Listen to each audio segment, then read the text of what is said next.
Hello everyone, this is Junaid Ashraf. Welcome to Verboverse, where we will learn English for 1 minute every day. Let's learn prepositions. Prepositions are also known as the link words. We will learn the use of in, on, at, under, with. So what is a preposition? A preposition is a word that shows the relationship between things. For example, the book is on the table.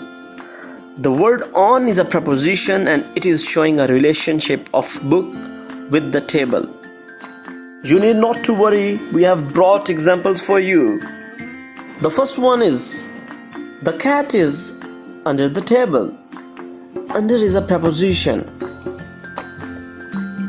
The second one is, the fish is in the pot. In here is a preposition.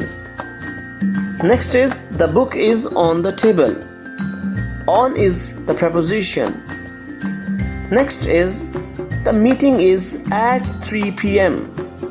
At is the preposition. Next is, she walked with her dog. With is the preposition. That's 1 minute. Thank you for watching.